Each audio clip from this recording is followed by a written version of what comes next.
साथियों, I hope आप लोग अच्छे होंगे। आज हम लोग केमिस्ट्री के सेकेंड चैप्टर जिसका नाम क्या है एसिड बेस एंड साल्ट, इस चैप्टर को देखने की कोशिश करेंगे। आपका ये केमिस्ट्री का चैप्टर 2 है, ठीक है। इस चैप्टर का नाम अम्ल, भस्म और लवण है। अंग्रेजी में हम लोग एसिड बेस एंड साल्ट बोलते हैं, ठीक है। तो सबसे पहले हम समझते हैं ये अम्ल क्या होता है, उसके बाद समझेंगे भस्म क्या होता है, उसके बाद समझेंगे लवण क्या होता है, ठीक है। तो आप लोग पहली बार अगर चैनल पर आए हैं तो जरूर सब्सक्राइब कीजिएगा। अगर पहले से ऑलरेडी कर चुके हैं तो वीडियो को जरूर लाइक कीजिएगा, ठीक है। क्योंकि आपको बोर्ड का सिलेबस ऑलरेडी पिछले वर्ष कुछ हद तक मैं मानता हूँ नहीं हो पाया था पूरा कंप्लीट, लेकिन इस बार जरूर कंप्लीट होगा। उस समय हमारे पास जो सेटअप था पूरा नहीं हो पाया था, लेकिन इस समय पूरा सेटअप है ऑलरेडी, ठीक है। आइए इस क्लास को स्टार्ट करते हैं। समझते हैं अम्ल। अम्ल को हम लोग एसिड कहते हैं। क्या कहते हैं? एसिड। सबसे पहले अम्ल का डिफिनीशन हम लोग उसके गुण के आधार पर, ठीक है, प्रॉपर्टीज के आधार पर, गुण के आधार पर इसके परिभाषा को क्या करेंगे, समझेंगे, ठीक है। तो देखिए अम्ल जो होता है, अम्ल वह पदार्थ है जिसका जलीय विलयन, देखिए अम्ल का जो जलीय विलयन, जलीय विलयन का मतलब होता है, विलयन का मतलब होता है घोल। केमिस्ट्री अगर आप पढ़ रहे हैं तो आपको पता होना चाहिए विलयन, विलयन का मतलब होता है घोल। क्या होता है? घोल। विलायक, विलायक जो घोल देता है, क्या करता है? घोल देता है। उसके बाद विलय, घुल जाता है। क्या होता है? घुल जाता है। समझ गए? तो आपको बस तीन चीज विलयन, विलायक, विलय याद होना चाहिए। केमिस्ट्री अगर पढ़ रहे हैं तो अगर आता है तो बहुत अच्छा है। विलयन, विलयन का मतलब घोल, दो चीज का घोल। जैसे कि पानी और शरबत को पानी और चीनी को क्या कर दिए? घोल दिए। तो जब हम पानी और चीनी को मिलाएंगे तो घोल हो गया, तो इसका नाम दिया जाएगा विलयन। क्या नाम दिया जाएगा? विलयन। अब है विलायक। क्या है? विलायक। तो ध्यान से देखिए, यहाँ पर एक कंटेनर लेते हैं जिसमें कि वाटर है। क्या है? वाटर। इसमें चीनी डाल दिए। क्या कर दिए? चीनी डाल दिए। तो जब चीनी जो डाला गया उसको कौन घोल दिया? पानी। तो यहाँ पर पानी क्या कहलाएगा? विलायक। जो उसके अंदर डाल दिया जाता है और जो उसको बिला देता है उसको बोलते हैं विलायक। बिला दिया, विलायक। पानी में चीनी को डाले, पानी ने चीनी को बिला दिया, इसलिए पानी क्या हो जाएगा? विलायक। और विलय, घुल जाता है, उसको क्या बोलते हैं? विलय हो गया, मिल गया। क्या हो गया? मिल गया। तो विलय का मतलब मिलना है। इस पानी में कौन मिला? चीनी। चीनी हो जाएगा विलय। चीनी और पानी के मिश्रण को विलयन बोलेंगे, उसमें विलायक हमारा पानी हो जाएगा। और विलय जो घुल गया उसको क्या बोलते हैं? चीनी को क्या बोलेंगे? तो हम चीनी को विलय बोलेंगे, ठीक है। तो आई होप आपको ये क्लियर हो गया होगा। तो वही यहाँ पर बोलता है अम्ल वह पदार्थ है जिसका जलीय विलयन, मतलब पानी वाला जो विलयन रहता है, घोल, जलीय विलयन स्वाद में खट्टा होता है। अम्ल का स्वाद कैसा होता है? खट्टा होता है, आपको पता होना चाहिए। और किस तत्व में कौन सा अम्ल बनता है उसका हमने ऑलरेडी वीडियो बना दिया है और आपको इस लेक्चर में भी देखने को मिलेगा। अगर देख लिए हैं तो बहुत अच्छी बात है, नहीं देखे तो जाकर के प्लीज देख लीजिए, ताकि आपका बोर्ड में एक मार्क्स क्लियर हो जाए। वहां से आपका बोर्ड के एग्जाम में जरूर एक ऑब्जेक्टिव पूछेगा, ठीक है। इसलिए आप लोग जरूर देखिएगा, ठीक है। तो जलीय विलयन क्या होता है? स्वाद में खट्टा होता है। धातु से अभिक्रिया कर हाइड्रोजन गैस मुक्त करता है।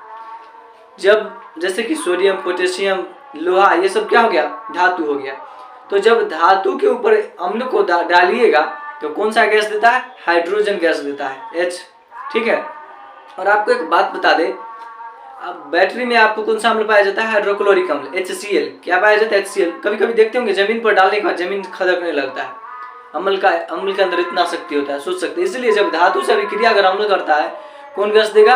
Hydrogen gas. आपके एग्जाम में भी पूछा जाता है, अम्ल जब धातु से अभिक्रिया करता है तो कौन सा गैस मुक्त करेगा? तो हाइड्रोजन। कौन सा गैस? हाइड्रोजन गैस मुक्त करेगा, ठीक है।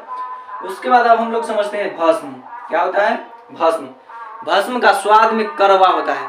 सरफ हो गया, अपना साबुन हो गया, राख हो गया, इसको जब आप टेस्ट कीजिएगा, चाट करके चेक कीजिएगा तो कैसा आपको दिखेगा? कड़वा। कैसा लगता है? कड़वा, ठीक है। तो भस्म क्या होता है? स्वाद में कड़वा होता है। अम्ल स्वाद में खट्टा होता है, ठीक है। अम्ल वह पदार्थ, भस्म वह पदार्थ है जिसका जलीय विलयन, जो पानी वाला घोल होता है, स्वाद में कैसा होगा? कड़वा होता है। कैसा होता है? कड़वा होता है। अम्ल को उदासीन कर वह लवण बना देता है। अम्ल के साथ अभिक्रिया कर लेता है तो क्या बना देता है? अपना अम्ल के साथ अभिक्रिया करने के बाद ये लवण बना देता है, मतलब नमकीन बना देता है। ये था हमारा भस्म का परिभाषा। अब इसके बारे में अरेनियस ने क्या बोला है, अरेनियस, उनके बारे में समझेंगे। ठीक है, सबसे पहले देखिए आगे आपका है विद्युत अपघट्य। ये विद्युत अपघट्य क्या होता है? सभी अम्ल भस्म के साथ लवण के जलीय विलयन में विद्युत का संचालन करते हैं, जिन्हें हम विद्युत अपघट्य कहते हैं। जैसे HCl हो गया, NaOH हो गया, NaCl हो गया। देखिए अम्ल हो या भस्म, एक पानी का कंटेनर ले लीजिए, इसमें क्या करते हैं, थोड़ा सा मान लीजिए अम्ल HCl डाल दीजिए, नहीं तो NaOH डाल दीजिए, NaOH क्षार है, ठीक है, या NaCl डाल दीजिए, कुछ भी डाल दीजिए, अम्ल रहे, भस्म रहे या नमकीन लवण रहे। अगर तीनों में से अगर कोई एक भी चीज अगर इस पानी के अंदर डाल देते हैं, उसके बाद बिजली उससे अगर प्रवाहित किया जाए तो प्रवाहित हो जाता है। ठीक है, इसी को हम लोग क्या बोलते हैं? विद्युत अपघट्य। सभी अम्ल भस्म तथा लवण के जलीय विलयन, सभी अम्ल ले लो, भस्म ले लो, लवण ले लो, उसका अगर जलीय विलयन, अगर घोल है, विलयन का मतलब क्या होता है? घोल होता है। ठीक है, अगर घोल है तो क्या करेगा? विद्युत का संचालन करता है। सभी जो अम्ल भस्म लवण होता है वो विद्युत का क्या करेगा? संचालन करेगा। और संचालन मतलब होता है खुद से होकर के जाने देना। जब वो क्या करेगा? जाने देगा, तो जिन्हें हम क्या कहते हैं? विद्युत अपघट्य कहते हैं। उदाहरण के लिए ले लीजिए HCl हाइड्रोक्लोरिक अम्ल, या NaOH या HCl ले लीजिए। ठीक है, अब चलिए हम समझते हैं क्या विद्युत अनअपघट्य क्या है? अनअपघट्य, यहाँ पर अपघट्य था, जो बिजली को अपने से जाने देता है, अपघट्य। उसके बाद विद्युत अनअपघट्य, वैसा यौगिक जिनके जलीय विलयन विद्युत का संचालन नहीं करता है। वैसा यौगिक जिसका जलीय विलयन विद्युत का संचालन नहीं करता है, वैसा यौगिक पानी के अंदर डाल दिया जाए जो बिजली को खुद में से होकर के जाने नहीं देगा, तो उसको क्या बोलेंगे? विद्युत अनअपघट्य कहते हैं। एग्जाम्पल के लिए ले लीजिए ग्लूकोज, C6H12O6, ग्लूकोज, एल्कोहल हो गया आपका, यूरिया हो गया इत्यादि। सबको अगर पानी के अंदर डाल दीजिएगा तो बिजली इससे प्रवाहित नहीं होगा। मान लीजिए यहाँ पर एक कंटेनर के अंदर तार डाल दीजिए, इधर तार डाल दीजिए, एक बल्ब को इससे जोड़ दीजिए और एक तार को छोड़ दीजिए, अगर इससे फिर इससे तार को जोड़िएगा और इसके बाद नीचे से क्या करेंगे? बैटरी लगा देंगे यहाँ पर, और इस बैटरी से अगर हम तार को भेजें तो क्या होगा? नहीं जा पाएगा। क्यों? क्योंकि यह इसमें एल्कोहल डाला हुआ है, यूरिया डाला हुआ है। ठीक है, तो ये क्या कहलाएगा? विद्युत अनअपघट्य कहलाएगा। आगे क्या है? आयन, आयोनाइजेशन, जिसको अंग्रेजी में बोलते हैं आयन। जल द्वारा विद्युत का अपघट्य का आयनों में विघटन होने की क्रिया को आयन कहते हैं। जल के द्वारा विद्युत अपघट्य, अपघट्य जो बिजली को जाने देता है, तो उसको अगर आयन में अगर क्या होता है? बदल जाता है। आयन में विघटन, विघटन मतलब होता है कमी होना, विघटन होने की क्रिया को क्या बोलते हैं? आयन बोलते हैं। देखिए यहाँ पर अगर हम H और उसके ऊपर प्लस लिख देते हैं तो क्या है? ये आयन है। कौन सा है? धन आयन। प्लस लिख दे तो ये धन आयन है। यहाँ पर वही लिख देते हैं NaCl, ठीक है, यहाँ पर माइनस लगा देते हैं तो क्या हो गया? ऋण आयन। तो इसको क्या बोलते हैं? आयनाइजेशन, यही होता है। ठीक है, आयन, इसके ऊपर प्लस माइनस लिख देना, यही आयन कहलाता है। ठीक है, तो जल द्वारा विद्युत अपघट्य में आयनों में विघटन होने की क्रिया को क्या बोलते हैं? आयन बोलते हैं। समझ गए? उसके बाद आर्हेनियस के अनुसार अम्ल भस्म का अब हम लोग क्या करेंगे? परिभाषा, डिफिनेशन। ठीक है, उन्होंने अम्ल और भस्म के बारे में क्या बताया है उनको हम लोग समझते हैं। ठीक है, उन्होंने बताया था अम्ल वह पदार्थ है जो जल में घुल करके, मतलब अम्ल को अगर पानी के अंदर डाला जाए, जल में डाला जाए तो घुल जाएगा। क्या करेगा? घुल करके हाइड्रोजन आयन यानी H+, जो H+ यहाँ पर दिख रहा है क्या है? वो आयन, हाइड्रोजन आयन। ठीक है, यहाँ पर आयन लिखा है ना, हाइड्रोजन आयन, तो हाइड्रोजन के लिए H और आयन के लिए प्लस, तो वही आयन धनात्मक आयन है। ठीक है, देता है तो उसको क्या बोलेंगे? अम्ल बोलेंगे। पूछेगा आपसे बोर्ड के एग्जाम में, बताइए किसके अनुसार अम्ल का जलीय विलयन हाइड्रोजन आयन देता है? तो आर्हेनियस अंकल के अनुसार अम्ल का परिभाषा क्या है पूछ लेगा। अम्ल वह पदार्थ है जल में घुल करके हाइड्रोजन आयन प्रदान करता है, उसको क्या बोलते हैं? अम्ल कहते हैं। एग्जाम्पल के लिए HCl हो गया, H2SO4 जिसको सल्फ्यूरिक अम्ल भी बोलते हैं, HNO3, CH3, COOH इत्यादि, ये सब क्या है? आपके अम्ल का उदाहरण है। ठीक है, नोट करते हुए चलिएगा। आगे देखिए, भस्म वह पदार्थ है जो जल में घुल करके हाइड्रोक्साइड आयन देता है, OH-। ठीक है, OH- देता है तो उसको क्या बोलेंगे हम लोग? भस्म बोलेंगे। ठीक है, NaOH, KOH, NH4OH, CaOH2 etc, ये सब क्या गया? भस्म। एक बात आपको बता दें, ऑब्जेक्टिव में कभी कभी पूछ लिया जाता है जो भस्म कौन, निम्नलिखित में कौन भस्म है? तो जिसमें OH लास्ट में लगा रहे, जिसके लास्ट में OH लगा रहे वो भस्म कहलाता है। क्या कहलाता है? भस्म। देख लीजिए यहाँ पर OH लगा हुआ है, लास्ट में OH लगा हुआ है, OH लगा हुआ है, OH लगा हुआ है, तो भस्म के लास्ट में OH लगा रहेगा। ठीक है, आगे देखिए, जल में विलय भस्म को क्षार कहते हैं। अगर पानी में अगर भस्म को हम लोग मिला देते हैं तो क्या हो जाएगा? क्षार हो जाएगा। ठीक है, पानी में भस्म को मिलाइएगा क्षार हो जाएगा। उदासीन पूछ लेगा, जल में विलय भस्म को क्या कहते हैं? तो क्षार कहते हैं। आपको पता होना चाहिए, बोर्ड के एग्जाम में पूछा गया है। उदासीनीकरण क्या है? उदासीनीकरण अम्ल और भस्म की अभिक्रिया के फलस्वरूप लवण और जल बनता है। इसको क्या बोलते हैं? उदासीनीकरण अभिक्रिया। अम्ल और भस्म के बीच में अगर आप क्या करा देते हैं? अभिक्रिया करा दीजिएगा तो लवण और जल बनता है, उसको बोलते हैं उदासीनीकरण अभिक्रिया।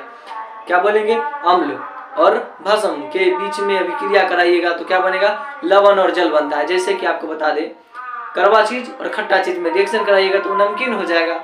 ठीक है, वैसे में देख लीजिए, OH लगा हुआ है यानी भस्म है, NaOH है, सोडियम हाइड्रोक्साइड साबुन का सूत्र होता है। ठीक है, साबुन का सूत्र NaOH, भस्म होता है। ठीक है, प्लस HCl मतलब क्या हो गया? अम्ल हो गया। तो अम्ल और भस्म का अभिक्रिया करना है तो क्या बना? लवण। NaCl क्या होता है? नमक का सूत्र होता है। नमक बना प्लस H2O बना यानी जल बना। इस ढंग से आप क्या कर सकते हैं? इसको खत्म कर सकते हैं। आइए एक बार फिर से रिवीजन कर लेते हैं। सबसे पहले हम समझे अम्ल भस्म तथा लवण, हमारा chapter acid base and salt, जिसमें आपको अम्ल समझे सबसे पहले उसके गुण के आधार पर उसका परिभाषा देखें। ठीक है, अम्ल स्वाद में खट्टा होता है, इसको हाइड्रोजन या धातु के ऊपर गिरने के बाद धातु से अभिक्रिया कराने पर क्या हाइड्रोजन गैस मुक्त करेगा। भस्म, उसके बाद देखिए भस्म वह पदार्थ है जिसका जलीय विलयन क्या होता है? स्वाद में कड़वा होता है, उदासीन कर लवण। अम्ल को यह उदासीन कर देगा और लवण और जल बनाता है। विद्युत अपघट्य, जो बिजली को अपने में से जाने देता है, विद्युत अपघट्य एग्जाम्पल हो गया। फिर विद्युत अपघट्य जो बिजली को जाने नहीं देता है। आयन, जो विद्युत अपघट्य में आयन की विघटन की क्रिया का क्या करता है? जल द्वारा विद्युत अपघट्य में का आयनों में विघटन होने की क्रिया को क्या बोलते हैं?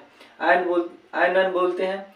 अम्ल वह पदार्थ है जो जलीय विलयन में हाइड्रोजन आयन देता है, उसको क्या बोलते हैं? अम्ल के अरेनेस के अनुसार अम्ल का परिभाषा हो गया। उसके बाद भस्म हो गया, जो जल में घुल करके हाइड्रोक्साइड आयन OH माइनस देगा, वो क्या हो गया? भस्म का परिभाषा। जल में विलय भस्म को क्या बोलते हैं? क्षार बोलते हैं। उदासीनीकरण, अम्ल और भस्म के बीच जब अभिक्रिया होता है तो उदासीन हो जाता है, लवण और जल बनता है। एग्जाम्पल के लिए नीचे में लिख दिया गया है। और एक छोटा सा टॉपिक और समझिए ध्यान से, हमारे जब हम लोग सुबह में उठते हैं, मुंह साफ किए, फिर मुंह साफ करने के बाद, ब्रश करने के बाद फिर हम लोग फिर कल करते हैं ब्रश या शाम में करेंगे। ओवरऑल अगर देखा जाए तो लोग एक बार ही दिन रात में एक बार ही ब्रश करते हैं, लेकिन कुछ लोग होते हैं जो 2 बार करते हैं। उनकी बात नहीं कर रहा हूँ, लेकिन समझिए हमारे दांत के ऊपर अम्ल जम जाता है। क्या जमता है? अम्ल। मुंह नहीं साफ करने से अम्ल जमता है। और जो हम लोग टूथपेस्ट जो खरीद के लाते हैं वो क्षार होता है। क्या होता है? क्षार। हमारा टूथपेस्ट क्या होता है? तो क्षार होता है। तो क्षार को क्या करते हैं? अपने दांतों पर लगाते हैं। तो अम्ल और क्षार क्या करेगा? अभिक्रिया करेगा। तो अम्ल और भस्म अभिक्रिया करता है तो लवण और जल हमारे दांत के ऊपर से जो गंदगी रहता है वो साफ हो जाता है। उसी ढंग से नीम का दातुन को जब आप दांत से रगड़िएगा तो कड़वा होता है। तो आपको पता है भस्म जो होता है स्वाद में कड़वा होता है। ठीक है, तो जब रिएक्शन करता है हमारे दांत में कौन सा अम्ल पाया जाता है, और नीम का जो दंतमन हो गया वो क्या हो गया? आपका हो गया भस्म, यानी कि क्षार कड़वा लगता है। जब उसके बीच अभिक्रिया करवाइएगा तो क्या लवण और जल बनेगा, आपका दांत साफ हो जाएगा और स्वस्थ रहेगा।